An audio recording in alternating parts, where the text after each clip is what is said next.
Shalom, shalom, frères et sœurs en Christ, et bienvenue à la rhapsodie du vendredi 2 septembre 2022. Rhapsodie écrite par le pasteur Chris Oyakilome, et la lecture vous est offerte par les vérités de l'Évangile. Le thème d'aujourd'hui est Jésus-Christ, le Sauveur du monde. Et le verset de Luc 2, verset 11, qui nous dit « C'est qu'aujourd'hui, dans la ville de David, il vous est né un Sauveur, qui est le Christ le Seigneur. » Alléluia.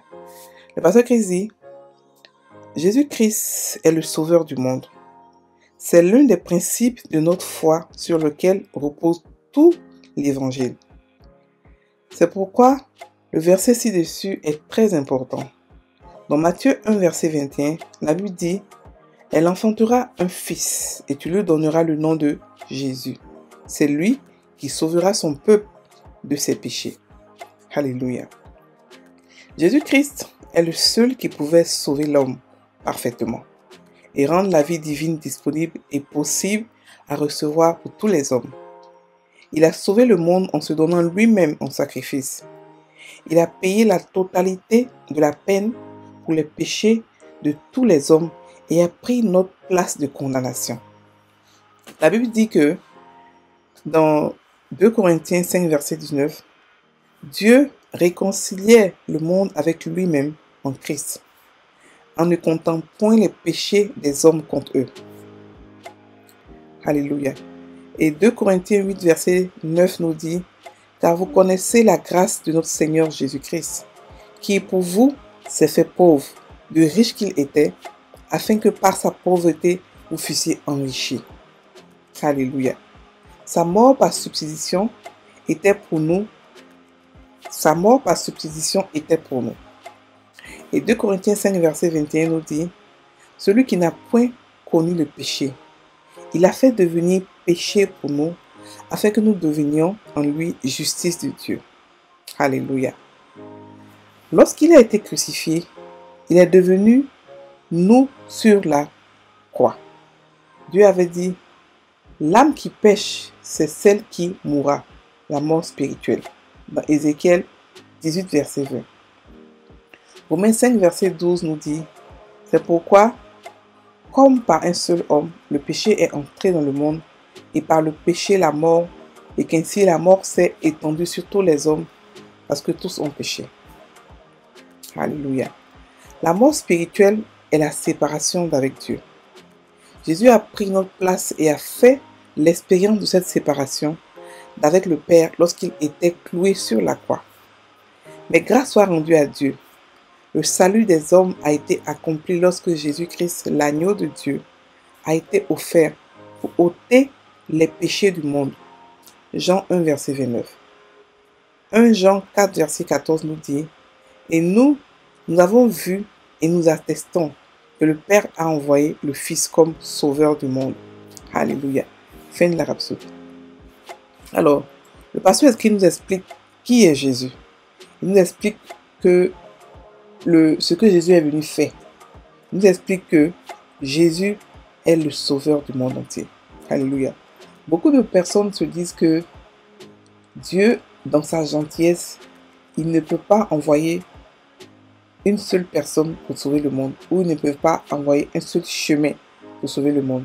Mais laissez-moi vous dire que toutes les religions, tous ceux qui sont chefs de religion, tous ceux qui sont prophètes des d'autres religions, aucun d'eux n'a dit « Je suis le chemin, la vérité et la vie ». Aucun d'eux n'a dit cela. Ils ont tous dit « Allons chercher le chemin ». Ils ont tous dit « Cherchons le chemin ensemble ». Mais Jésus a eu l'audace de dire que je suis le chemin, la vérité et la vie. Il a dit aussi que si vous m'avez vu, vous avez vu le Père. Il a dit aussi que c'est le Père qui fait le travail par lui. C'est le Père qui fait le boulot. Tout ce qu'il fait, c'est le Père qui fait le boulot. Donc Jésus a confirmé par sa mort, par sa vie d'abord, la manière dont il a vécu, par les miracles qu'il a fait. Il a confirmé par sa mort et par sa résurrection qu'il est enfant de Dieu en puissance. Il a fait tout parfaitement. Alléluia. Donc le pasteur ici nous explique que le fait que Jésus soit le sauveur du monde est c'est le principe, la base de notre foi. C'est la base sur laquelle repose l'évangile. Parce que l'évangile, tout ce qui renferme l'évangile, elle nous est donnée à cause de la mort de Christ. En acceptant qu'il soit notre Seigneur, ceux qui n'ont pas encore accepté n'ont pas tout cet héritage-là. C'est quoi cet héritage-là? Le paquet d'amour, c'est quoi? C'est la parole de Dieu, le nom de Jésus, le Saint-Esprit, la nature de Dieu, le parler en langue, le pouvoir sur Satan, le pouvoir sur le péché, le pouvoir sur les circonstances et encore plein d'autres choses qu'on a, le paquet d'amour qu'on a. Et ce paquet d'amour-là, c'est seulement ceux qui acceptent Jésus comme Seigneur, qui reconnaissent qu'il est mort et qu'il est ressuscité et qu'il est le Fils de Dieu, c'est ceux-là qui reçoivent ce paquet d'amour. Donc le pasteur ici explique que le nom Jésus, ça veut dire sauveur. Il est venu sauver le monde entier. Jésus, beaucoup de personnes s'appelaient Jésus avant. Au moment de Jésus, beaucoup de personnes s'appelaient Jésus. Et même maintenant, aujourd'hui, les gens en Amérique latine, beaucoup de gens s'appellent Jésus. Mais ce Jésus-là a fait quelque chose de différent. C'est pour ça que son nom a été élevé au-dessus de tous les autres noms, au-dessus de tous les autres Jésus. Son nom a été élevé.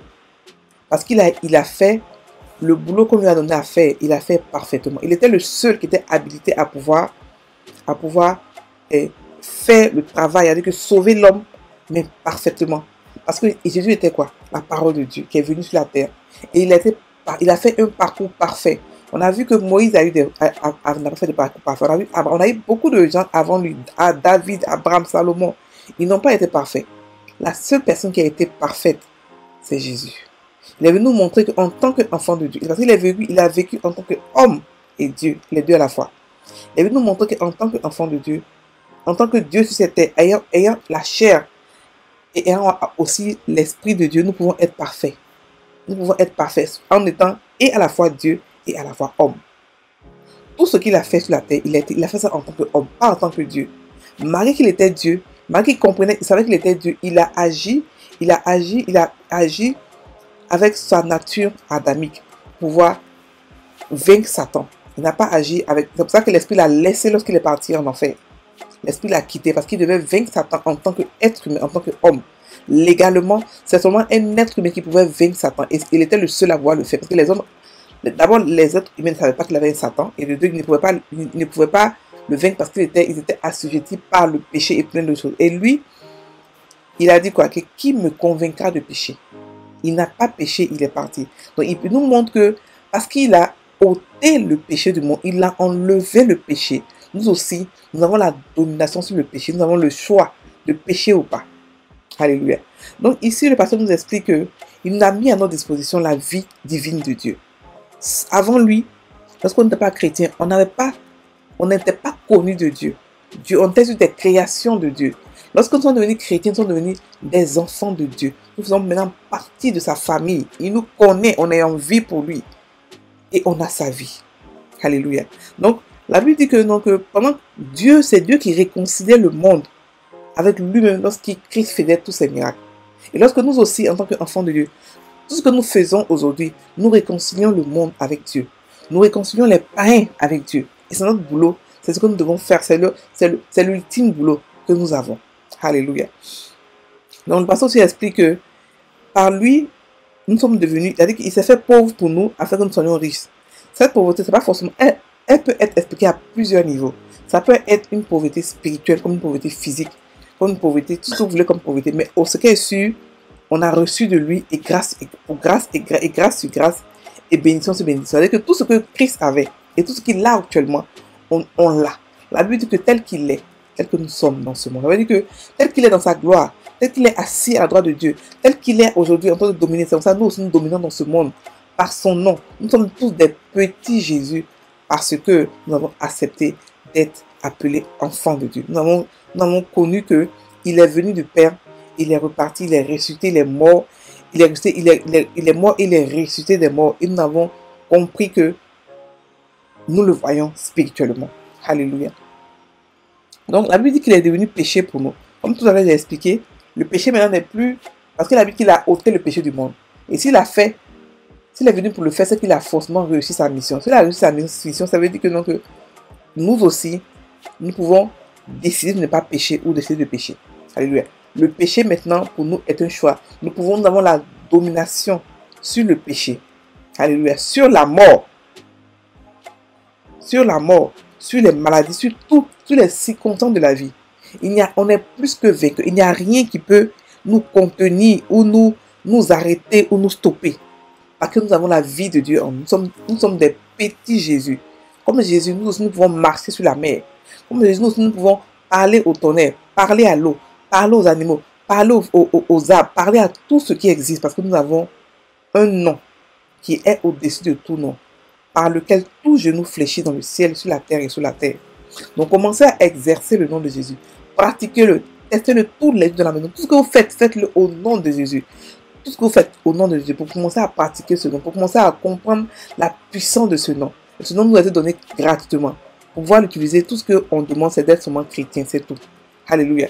Donc, il fallait un homme pour pouvoir enlever le péché du monde. Il fallait parce que légalement, un esprit ne peut pas défendre les hommes. C'est seulement un homme qui peut se battre pour les hommes sur la terre. Et c'est ce que Jésus a fait. Il est venu en tant qu'homme pour se battre. La Bible dit que par un seul homme, le péché est entré dans le monde et le péché a conduit la mort. C'est aussi par un seul homme que la grâce est rentrée. Donc, Christ est venu nous montrer la grâce de Dieu. Il est venu nous montrer l'amour. Ça veut dire que la grâce, ça veut dire que la faveur, ça veut dire que la gloire de Dieu sur nous. Ça veut dire que c'est quelque chose qu'on n'a pas mérité, mais aussi quelque chose qui est au-delà de ce qu'on a mérité. Ça veut dire que c'est au-delà de ce qu'on n'a pas mérité. C'est au-delà, c'est carrément la gloire de Dieu, l'amour de Dieu, la gloire de Dieu sur nous. Alléluia. Donc, Christ a accompli ce qu'il devait accomplir. Sa mission a été accomplie. Et par ça, il est devenu l'ultime, le seul chemin qui mène à Dieu. Il n'y a pas beaucoup de chemins. Il y a un seul chemin. En tant que chrétien, vous devez comprendre cela. Et puis, c'est par cette compréhension que vous allez commencer à toucher les gens, à toucher des païens, pour qu'ils puissent venir vers Christ. Beaucoup de gens disent non, on a un seul Dieu partout. Toutes les religions sont un seul Dieu. C'est faux. On n'a pas le même Dieu. Le seul Dieu, le Dieu que nous on a, il passe par Jésus. Il est le seul, l'ultime Dieu. Celui qu'on appelle l'amour. Alléluia. Donc, vivre sans Christ, c'est vivre sans Dieu. Vivre sans Christ, vous dites, non, moi je ne suis pas chrétien, mais je connais Christ, je sais qu'il existe, moi je sais qu'il a fait ceci, mais je suis musulman, je suis ceci. Vous n'êtes pas connus de Dieu. Non, vous êtes des créations de Dieu. Il faudrait que vous compreniez que c'est par Christ qu'on vient à Dieu. Le Dieu qui a créé le ciel et la terre, il a amené son Fils, afin que par son Fils, nous soyons tous sauvés. Donc, ne rejetons pas ce sauveur-là. Acceptons son amour, acceptons ses sacrifices et puis profitons de tout ce que Dieu a mis à notre disposition. Alléluia. On va maintenant prendre la prière. Répétez après moi. Vivre sans Christ, c'est vivre sans Dieu, dans la condamnation. C'est pourquoi je prie pour que, tandis que le peuple de Dieu proclame l'évangile, dans le monde entier aujourd'hui, les cieux fassent pleuvoir la justice et que le salut gemme partout. Les cœurs des hommes sont ouverts au glorieux évangile qui rend les pécheurs justes et les catapulte vers une vie de gloire et de vérité. Au nom de Jésus, Amen. Frères et sœurs, passez une très bonne journée, soyez bénis.